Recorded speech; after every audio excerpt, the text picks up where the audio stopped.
Hi guys! Welcome dito sa Sun Tarot. Ang reading nito ay for collective for anyone who can resonate sa reading ito. This is a general reading for collective. And it's a collective reading. I'm just reminding you this is a collective reading. Every reading is a collective reading, guys.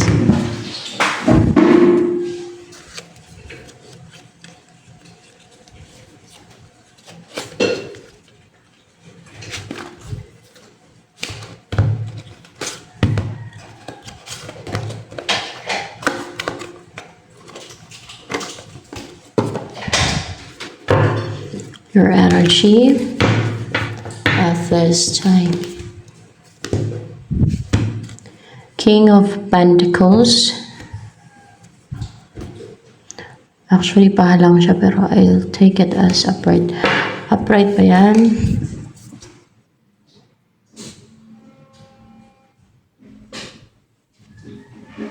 Upright ba yung King of Pentacles na yan? In reverse.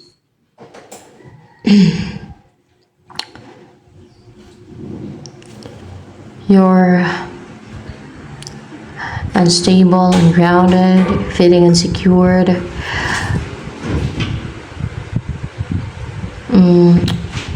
Parang dumadanas ka ng financial crisis or may problema ka financially or hindi ganun ka ganda yung daloy ng pera or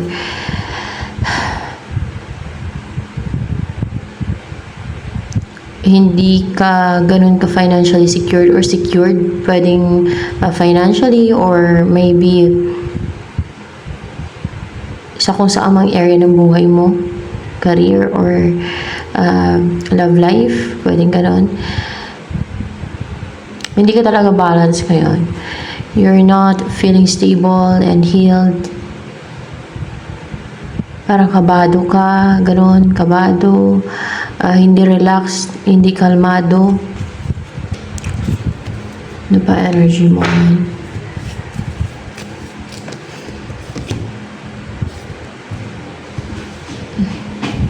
Wala kang ganang magtrabaho ngayon o parang tinatamad ka mag-effort o mag-put ng hard work sa work mo or sa person mo or kung saan man. Baka mas gusto mo magpahinga ngayon, mag-relax.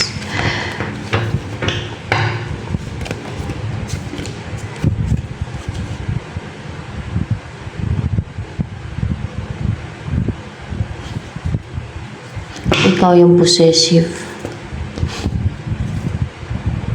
No, merong person na possessive sa'yo. Merong kang past person, naghiwalay kayo, na possessive siya sa'yo. Na gusto kanyang mapasa kanya. Still naka-hold on pa rin siya. Hindi kanya nila-let go. Kahit nahiwalay na kayo. It means your ex.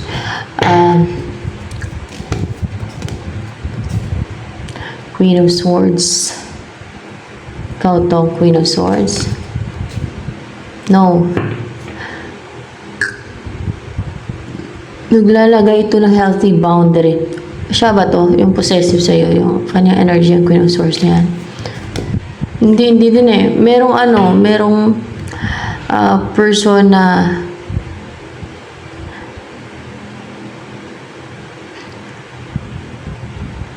galit sa'yo. What's with the Queen of Swords here? Hindi sa kanya, hindi sa'yo energy yan.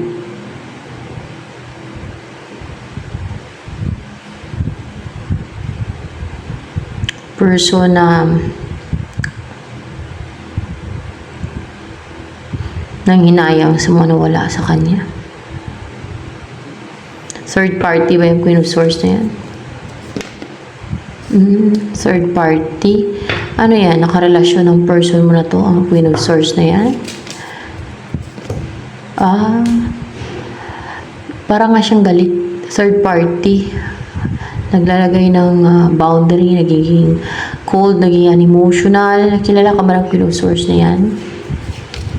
At lumabas Kilala ka ng Queen of Swords na yan. Ibig sabihin, galit sa yung Queen of Swords. Galit siya sa'yo, yung Queen of Swords. Dahil, malungkot yung buhay niya dahil sa'yo. Hindi.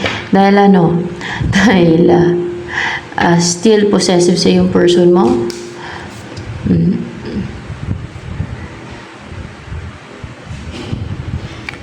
Dahil ikaw yung makapagpasatisfy sa person mo, ikaw yung gusto ng person mo, ikaw yung hinahanap-hanap ng person mo. Matamla yung person mo dahil wala ka sa buhay niya. Malungkot yung person mo dahil wala ka sa buhay niya. Hindi siya yung makapuno o pagpasaya sa person mo na yan. Yung Queen of Swords na yan.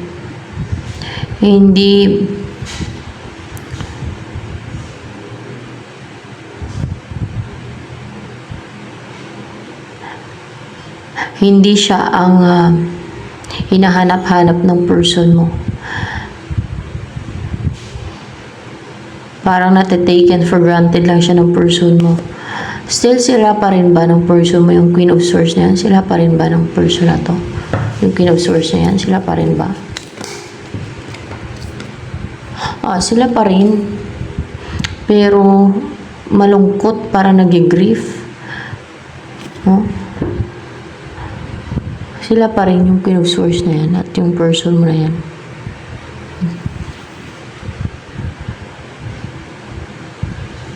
Galit sa'yo yung third party kasi ikaw yung hinahanap-hanap ng person mo. Dahil alam ng Queen of Swords na yan na ikaw yung mahal ng person mo na yan. O na nag-grief nga yung person mo na yan. Yun na nga yun eh. Na gusto pa ng person mo makipag-reunite sa'yo. Dahil nag-grief yung person mo, still nag-grief sa pagkawala. Sa paghiwalay ninyo, sa pagkawala ng relationship ninyo. Nung naghiwalay kayo, nung nag-split kayo, still nag-grief yung person mo. Dahil naghiwalay kayo. Pero meron na siya yung Queen of Swords.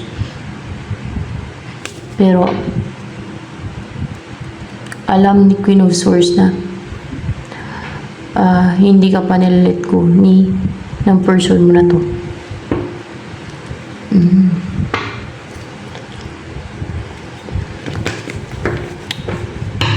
Ano pa?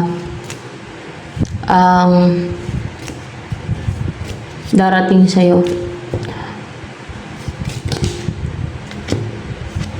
May paparating sa'yo.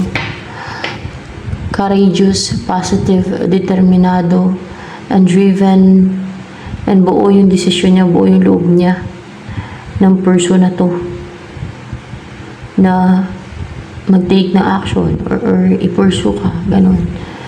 Yan ang paparating sa'yo. The Chariot, yung energy niya. Cancer, Scorpio, Pisces, Capricorn, Taurus, Virgo, Libra, and Cancer.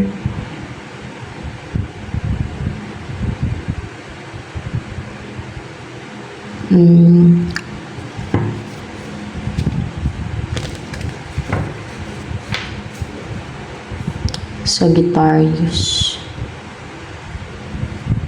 Ano pa? Ang tungkol dito sa The Chariot na darating sa'yo.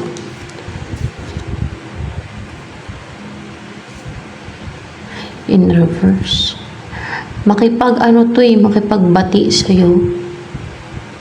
Yung tao na yan. Ano pa ang tungkol dyan sa The Chariot na yan na darating sa'yo? Makipag-reunite yan sa'yo. Ito ba? Yung person mo na yan. Ay, kasi nga nag-grief siya.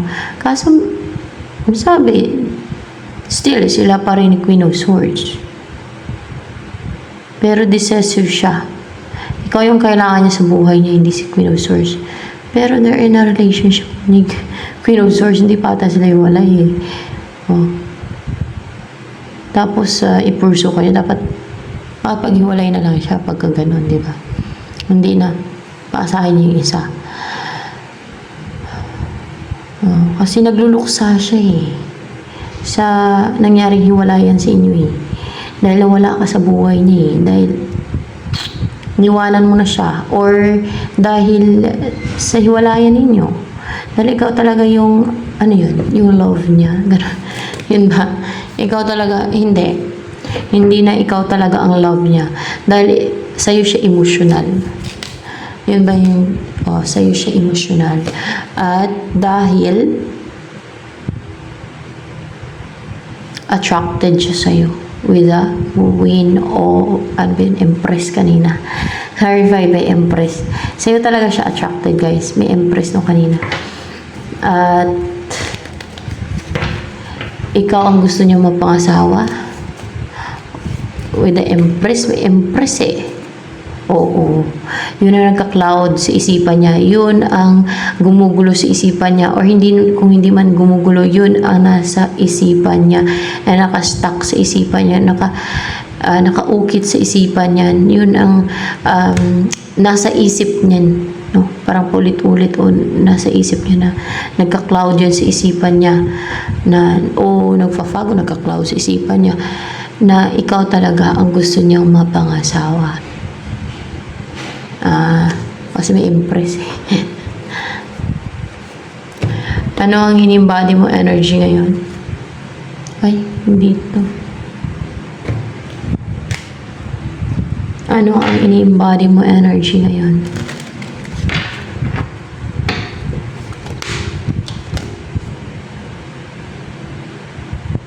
Oh.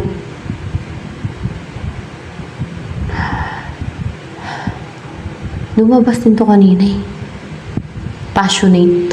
Kanina, sa isang reading. Passionate, attractive. Nag-transform ka into this. And mataas yung self-esteem mo. May self-esteem ka. Nakaka-enchant. Yung personality mo, yung looks mo. You look sexy. Hot. That's why, siguro na-attract yung person mo na yan sa'yo. Na sa'yo talaga siya attracted kasi ganyan yung personality mo ngayon, ganyan yung in-embody mo energy.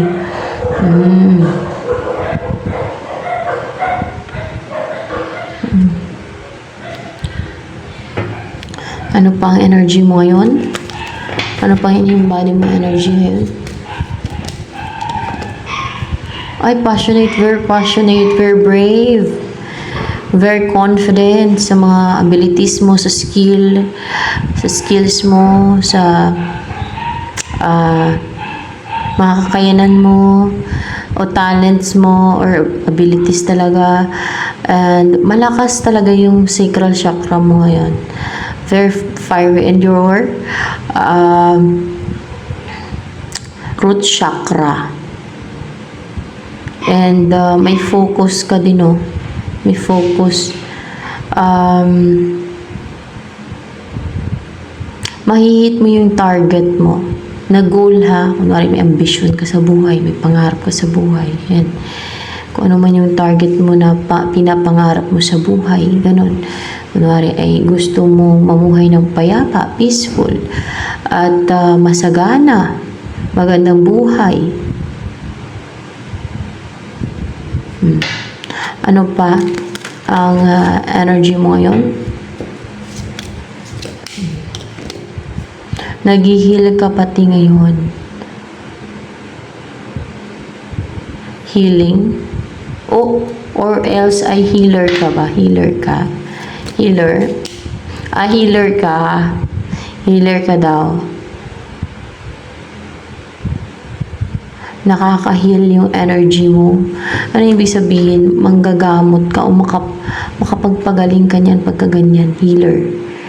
Healer ka daw. Or else nag-heal ka din ngayon pati. Dahil unstable ka ngayon. Parang hinihil ka din, no?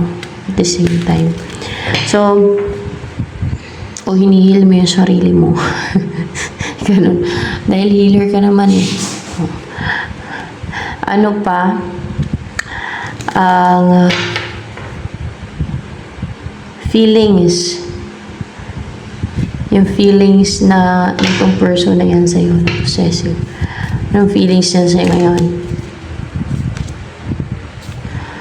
Naka-recover na from being na left out in the cold, from being na-abandoned, or kung ginosting mo, hindi mo na kinontak, o hindi mo na kinausap, o hindi mo na minessage, na feeling na ghosting siya ba, na feeling na abandoned, naka-recover na siya doon. Hindi na siya nahihirapan. Naka-recover na siya from that sufferings. Actually, nagluluksa eh. Dahil nawala ka, pero naka-recover na siya sa yung parang na left out in the cold mo or na ghosting, pero yung kinaluksaan nito yung naghiwalay kayo.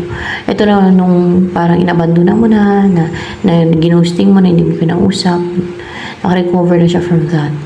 Parang nagkakaroon na siya ng hope, pag-asa na nagkakaroon na siya ng hope at pag-asa na magkaroon ng rebirth o a new beginning sa inyong dalawa after this ending, after that hiwalayan or ending na nangyari sa inyo, or yung nag-split kayo, nag-separate kayo after na nangyari na. May pag-asa o mga hopeful siya na makapag-umpisa ulit kayong dalawa, na magkaroon ng rebirth, na magkaroon ng a new beginning ulit, makapag-umpisa ulit kayong dalawa. Ano ba nangyari sa person mo? Ginayuma ba siya ni Queen of Swords na yan? Tingnan natin. Hindi naman.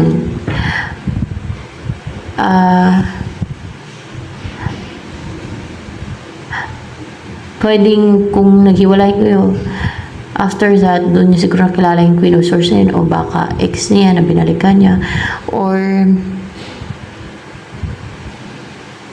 else ay yan ang pinili niya nung kayo pa. Pwede din ha. Or nakilala niya after niyo naghiwalay. Nagsiselos yan si Queen of Swords kasi alam niya na gustong makipag-reunite sa'yo ng person mo na yan. Gustong makipagbalikan sa'yo ng person mo na hindi satisfied, hindi masaya, hindi kontento sa kanya yung person mo. Hindi siya yung makapagbigay ng happiness, hindi siya yung hinahanap ng person mo, hindi siya yung kailangan ng person mo, kundi ikaw. Kung ano pa, kung bakit galit sa yung Queen of Swords na yan.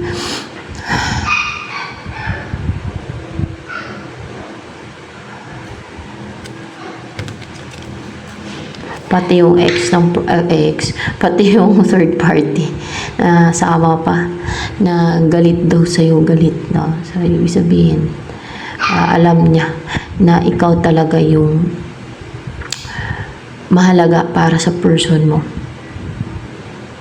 Ikaw ang importante sa person mo. Ano ba yung nagustuhan sa'yo ng person mo na to? Kasi full of love ka, busilak yung puso mo, pure-hearted, pure ka, and napakabuti ng kalooban mo. Full of love. Maybe you have transformed others, o ikaw to na-transform into this, or you have transformed, may mga napabago, o may mga person ba, may mga tao bang nagbago dahil sa pagmamahal mo, dahil sa pagiging empathetic mo, pagiging loving mo, sa pagiging affectionate mo, sa pagiging caring mo. Yan ang mga signs na mapagmahal isang tao. May mga napabago kang person dahil doon. Meron, nag-transform sila, nagbago, binago nila yung sarili nila. Wow, diba? So, ano pa? Ano pa ang hinahangaan? Meron ba hinahangaan tong person mo na yan sa'yo? O meron siya hinahangaan. Ano yung hinahangaan sa'yo ng person mo na yan? Ano hinahangaan niya sa'yo ng person mo na yan? The Ten of Skull. You are loyal like a dog kasi may aso dito. You're protective like a dog. Hindi ka traidor. Kasi ganun ang aso, hindi traidor, no? Hindi loyal pa, no? Mga ganun ba? Sharp and clear yung mind mo. You are intelligent. Kasi may sword eh. And you have the keys. May hawak kang keys. You have the keys. Maybe using your intuition, your psychic abilities, or your using your psychic abilities. Tingnan natin, ha. Using your psychic abilities. Using your psychic abilities, mabubuksan mo yung mga hidden na information, knowledge, wisdom, or either kung saan man dyan, no? Wisdom or knowledge or information, malalaman mo siya, malungkat mo, makikita mo, no? Yung mga, parang walang itim sa kanyang mata. Makikita mo yung mga hindi makikita ng iba gamit yung psychic abilities mo, o masisense mo kasi it's psychic abilities eh, yung mga hindi nasisense ng iba, madidinig mo at makikita mo yung mga hindi makikita ng iba kasi you have the keys to know it, to discover it, to open that, and to see it, to sense it. Mga ganun ba?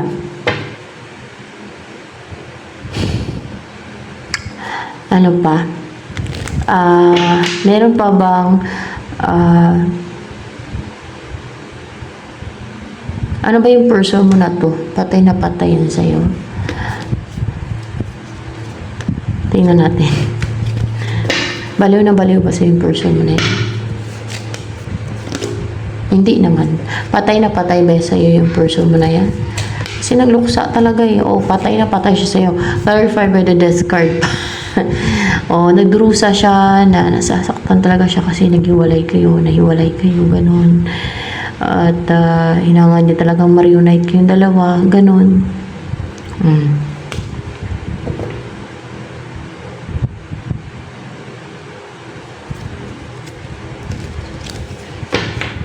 Patay na patay sa'yo. Clarified pa naman ang the death card. Hirapan siya pag wala ka sa buhay niya. Hirapan talaga siya. Nagluluksa siya na malungkot, na matamlay. Ikaw yung kailangan niya talaga. Ikaw yung hinangad niya na makasama, mapangasawa. Yan. So, ano yung meron sa'yo? Ano yung pagkatao mo na kung bakit patay na patay itong person mo sa'yo?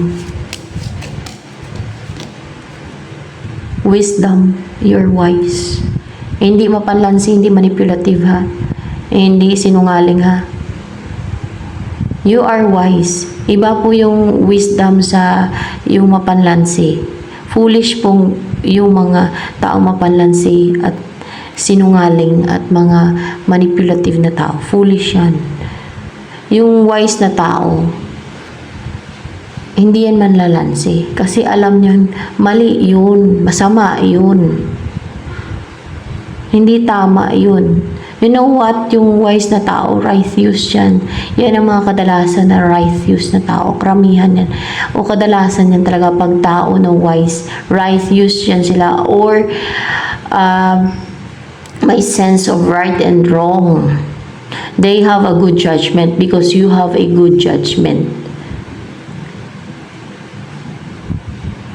You know what is right from wrong. Alam mo kung ano yung makakabubuti at sa makakasama sa'yo at sa ibang tao.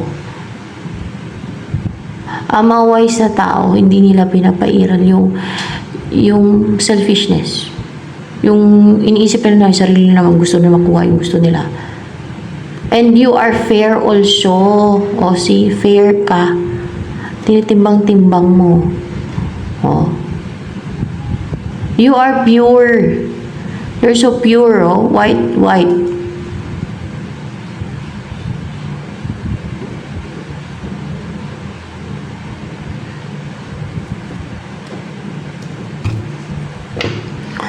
And yung iba, ayaw nila tanggapin na yung mapanlansi ay hindi wise.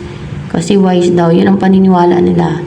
Kasi gusto nila i-continuous yung ginagawa nila na ka-foolish na yan na panlalansi at panlalamang at deceit at tricks at pang-dideceive. At paggawa ng schemes iba.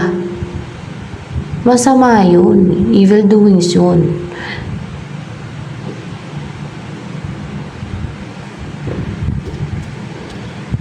Hindi ganun ang taong wise. Ang taong wise may habag. Like this. Huh? May puso. Musilak pati ang puso. Hindi mapanamantala ang taong wise, ha?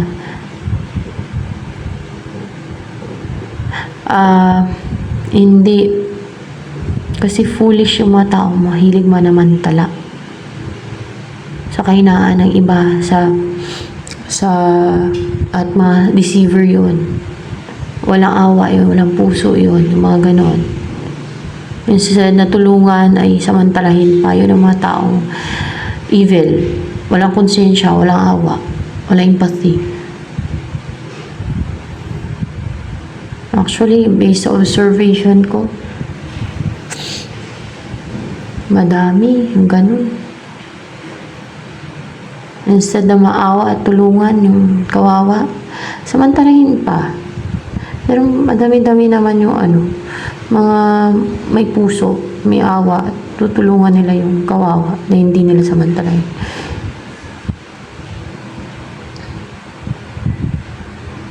Lalo ngayon nasa end of times na to, at sabi ni Jesus Christ, nag-umpisa na ang end of the world. Ang end of the world naman kasi, hindi naman sabay-sabay yung mga calamity, yung mga nakalagay sa prophecy. Kumbaga sunod-sunod lang yan naman ang nagaganap, no? Simula from the start, kung kailan nag-umpisa. This is the end of times, at nag-umpisa na nga daw ang end of the world. Kung nakita nyo, umpisa na sinisira yung kung anong meron dito sa mundong to, na mga nangyayari na yung mga prophecy.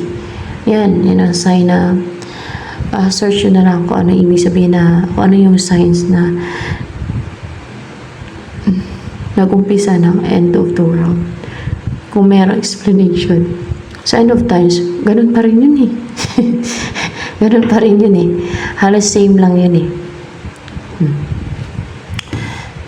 Pero yung as in a totaling wakas na matapos na talaga na ma-vanish na lahat, ay yun yung katapusan na talaga, no? Ito nag-umpisa pa lang. Yung ma-vanish na lahat, yun yung katapusan na talaga lahat. Na as in yung tutunog na yung last trumpet niyan. Ganun na yun. Ngayon hindi pa tumunog yung first trumpet tatay. Wala namang narinig na first trumpet. For sure, pag tumunog yung first trumpet na yan, ay maririnig ng maraming tao yan for sure. Napakalakas siguro niyan. Baka. Malamang. At sa langit yan patunog. Dun sa taas. Hindi maririnig na marami ng halos lahat siguro. Baka buong mundo makakarinig. Siyempre, angel yung magpatunog ng trumpet, hindi naman tao, no? Kaya marami talaga, halos lahat siguro makakarinig nun. Baka na yung mga tao. Pag nagpatunog ng first trumpet, magkakagulo. magpapanik na. Pati mga elemento, magpapanik na yan. Pati yung mga fallen angels din, magpapanik yan. Lahat na nakatira dito sa mundo to, magpapanik yan. Baka hindi nila alam kung anong gagawin nila. Kasabay nun yung yung paghulog daw ng apoy na may kasamang dugo. Ganun ba yun? Yun ang alam ko dyan eh, sa first trumpet eh. So,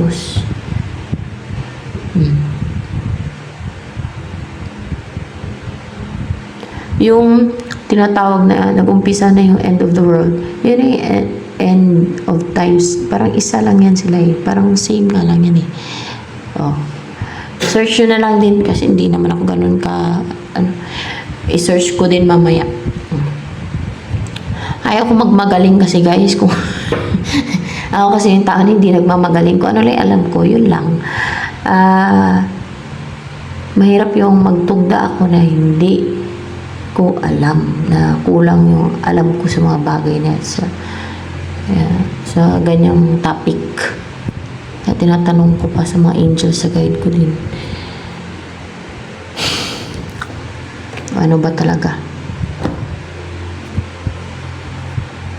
Kasi ako yung tao na nahihiya na magsinungaling.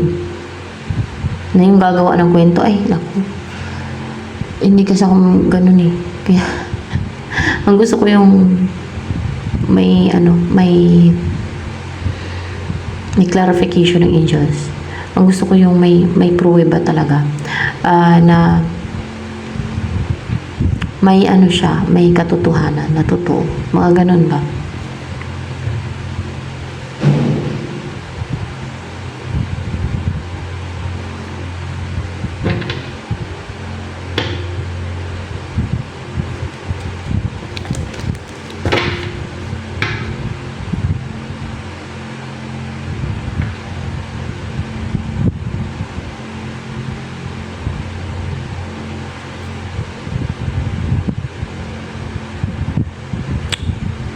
Yung sinabi ko na matatapos na yung yung sunog sa California, sa Los Angeles. Manifestation ko lang yun. Matatapos na yan. Matatapos. Manifestation ko lang yun. Wala namang hindi ko naman tinanong sa God kung matatapos na ba talaga. Manifestation ko lang yun. Pero mukhang hindi effective yun. Matatapos na. Kasi naawa ako sa hayop. Kaya sabi ko matatapos na. Matatapos na. Ay kaso ayaw nga tapusin ng God. Hindi ko naman tinanong yung guys, Jesus Christ lang tinanong ko nung nag-guide dito kung i-end na ba yan. Sabi, oo naman daw. Tatapusin na daw. Matatapos din yan. Parang ganun yung, ganun. Matatapos din daw yan. Ititigil ba yung tanong? Titigil daw din yan. Ititigil din daw yan ng God. Sabi, pero hindi ko tinanong kung kailan. Manifestation ko lang yun. Hindi ko naman tinanong sa God kung matatapos o hindi.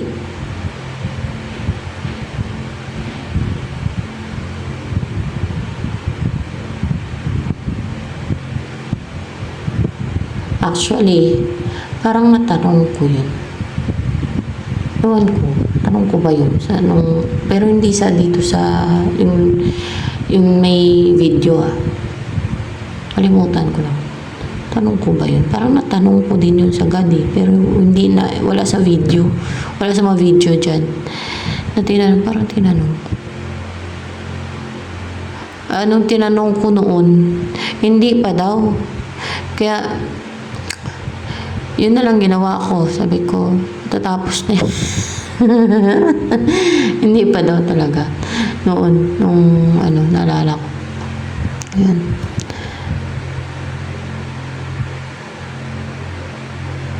Pero yung nasa video, wala akong tinanong na, hindi ko tinanong yung God kung yung may video na pagtanong ko wala akong yung walang video, yung hindi ko video.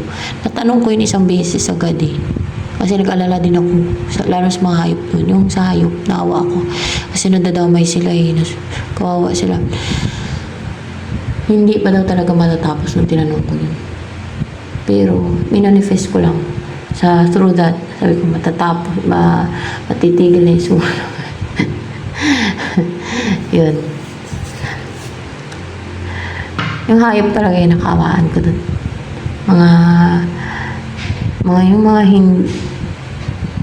mga hindi nakasurvive, yung mga hindi makatakas sa apoy doon. Yan. Nakawa kasi may inosente hayop talaga. Kahit sila, biktima din ng mga tao na masasama diba? Sus, grabe. Hindi nadanas ng mga hayop sa mga tao. Ano yun, Nay? Andyan sa ref. Nasa freezer.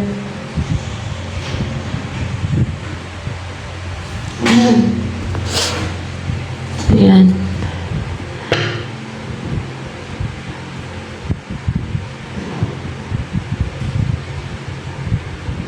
Ganun ako pag gusto ko.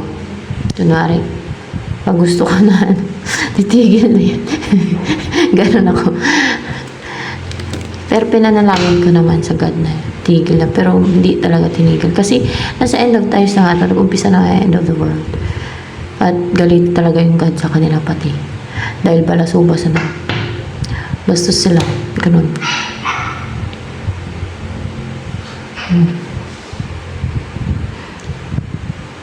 At yung mga ginagawa ng mga tao ng mga immorality, mga madami na. May mga false prophet at mga ano pa, yung mga signs na nakalagay sa Biblia. At sa Google, merong mga pwede nyo ma-search na mga signs na nasa end of times na. At kung ano yung sign pa ng end of the world. Ganun pa rin yun. Isa pa rin. Isa lang yun. So,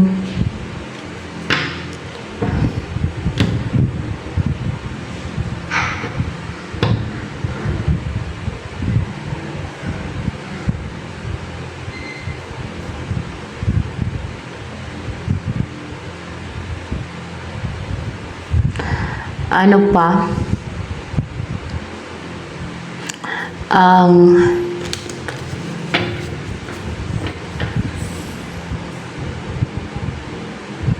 Wala tayong magawa kung ayaw itigil ng God yung sunog dun. Wala tayong magawa. Yung hayop yun na kaawaan ko.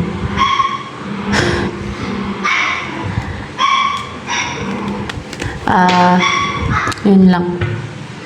At yung matatanda, naugod-ugod na. Kasi hindi, para bang, syempre, matanda na sila. Ano pa ang message ng angels for you?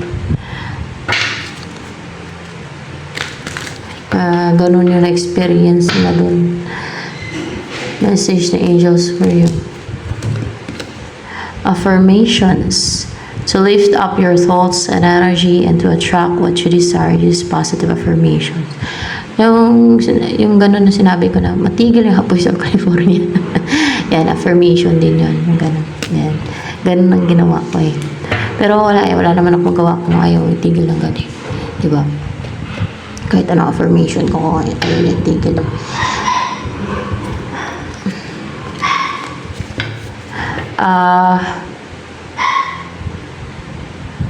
Positive affirmation, yung mga ganon. Positive affirmation.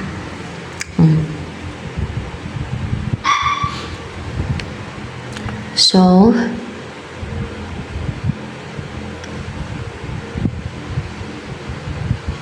siguro matitigil na din yan.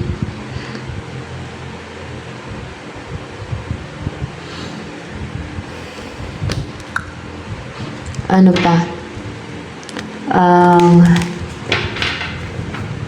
Darating sa'yo.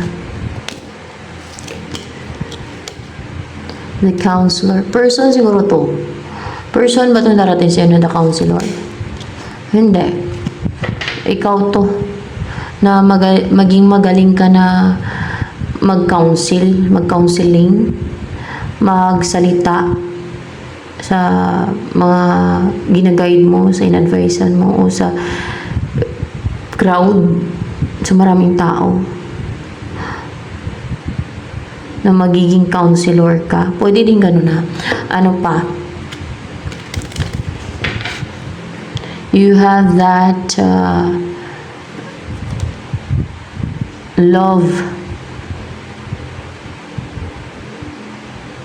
and passion and confidence and drive and bravery and courage as well, and high self-esteem na mag-guide sa iba, yung mag-counseling, yung magbigay na advice, mga ganun, or na maging counselor. Pwede din ganyan. Ano pa? Ang darating sa'yo. Tingnan natin. Journey. Person ba itong darating sa'yo? The journey. Sa journey na yun. Person. Person yan, yung darating sa'yo na nag-embody ng journey na to, na may nagtatransform sa person na to, nagbago. O, kasi mayroong butterfly. Yung journey na dinadaanan niya, na tinatahak niya ay yan ang nagpapabago sa kanya. Yung mga experiences niya sa buhay. Yung mga pinagdaanan niya sa buhay. Yan. And ito din. Pwedeng ito yun. Siya ba? Pwedeng iba. Sino tong nag-embody ng journey na to? Ito ba yun? Person na yan. Ha? Ano? Hindi iba yan, guys. Ano yun?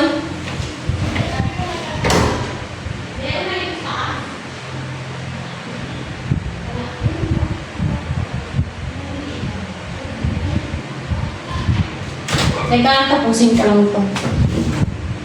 Iba yun, guys. The person. Oh.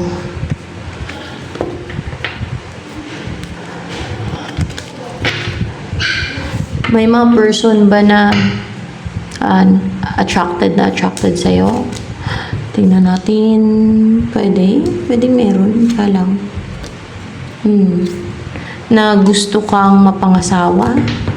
Ay, oo. Yung person na gusto kang mapangasawa, kasi may for once na guide na clue.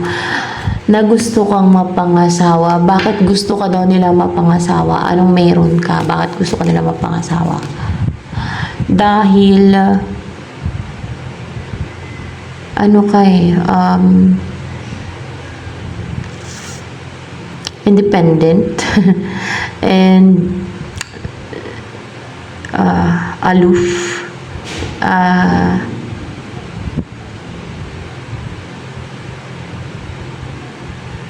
ano ka, sanay ka na mag-isa. Hindi mo kailangan ng friends o ng mga kausap, ng barkada, mga ganun. For sure, ganyan yan. Na, ganun ba yon? Na ganun ka daw? Na hindi ka chismuso, ganon. Na hindi ka chismuso, na hindi mo kailangan na makipag-chismis sa iba para ialiw yung sarili mo, para ma-entertain mo yung sarili mo. Yung ganon ba? Ano ka din, introvert with a hermit. And dahil kinikilala mo yung sarili mo, kasi nag-introspect kapag mga ganito eh. Kinikilala mo yung sarili mo, kilala mo yung sarili mo, kasi the more na nag-introspect ka, kilala mo na gusto yung sarili mo, your true self, diba? Pero pag extrovert ka ay yung friends mo at yung ibang tao ang mas nakikilala mo kayo sa sarili mo. Kasi doon mo ginugugol yung panahon mo, yung oras mo, di ba?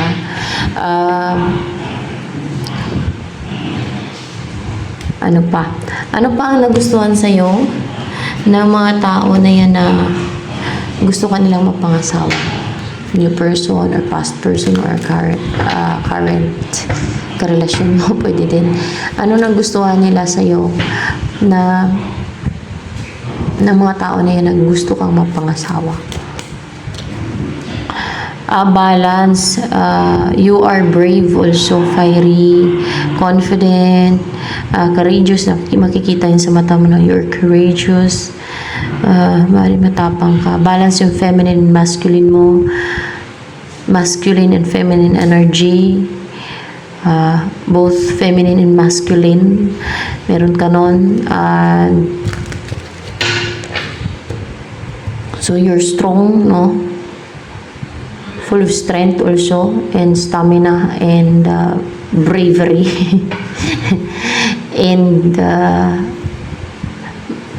makikita sa mga mata mo kung gaano ka ka-fierce and ka-courageous at kung gaano ka tapang na person.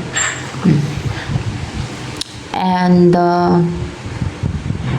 ano ang gusto sabihin sa'yo? Uy, binuksan mo dyan, labas na mga bata. Parang may ingay lang kayo.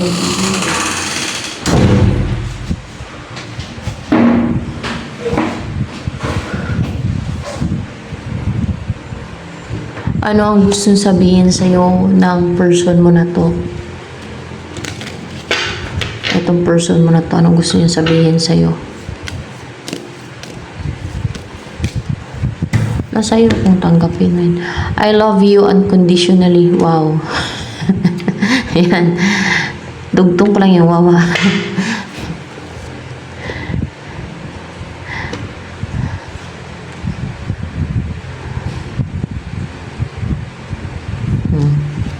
I love you unconditionally. Yan ang sabi niya. Yun ang nais niya parating sa'yo. Mahal ka daw niya. At unconditional love pa ang pagmamahal niya sa'yo. Ang naramdaman niya ang pagmamahal sa'yo. O kaya gusto ka niya mapangasawa eh. Ikaw ang gusto niya mapangasawa. Hindi yung third party.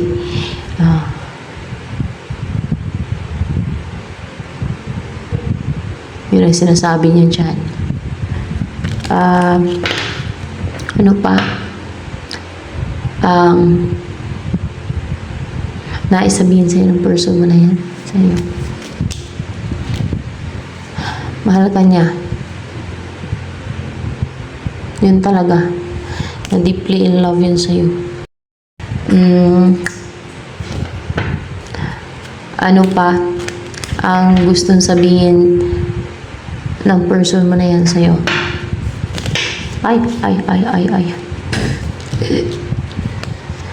Ay, desidido siya, porsigido, parang naging impulsive siya. Talagang so driven na yun talaga ang nasa isipan niya to pursue you. Maybe puntahan ka niya, basta magte-take siya ng action. Very positive siya and motivated. Na para bang walang makapigil sa kanya. Yung ganun ba? O hindi siya magpapapigil. Ano daw, hindi siya magpapapigil? O hindi daw siya magpapapigil sa mga ginagawa ng third party na to. Ginagawa pa to ng third party sa connection nyo? Hindi. Ng ibang tao? Ginagawa ba ng ibang tao yan sa inyo? Ng ibang tao. Hindi daw siya magpapapigil. Itong pamilya na to siguro yung gumagawa yan. Hindi daw siya magpapapigil, hindi siya magpapahadlang sa ginagawang witchcraft ng ibang tao sa connection ninyo. Mga nainggit yung family na yun na gumagawa ng witchcraft. Nainggit. Saan nainggit? Sa inyong connection? Nainggit sila sa connection nyo. Diba? Evil yung mga yan. Kaya gumagawa ng witchcraft na lang. Sa nainggit sila, evil yan ang mga yan. Hatulan yan sila sa impyerno. Kahit hindi ko pa i-clarify. Impyerno yung punta ng pamilya na yun na gumagawa ng witchcraft sa inyo, no?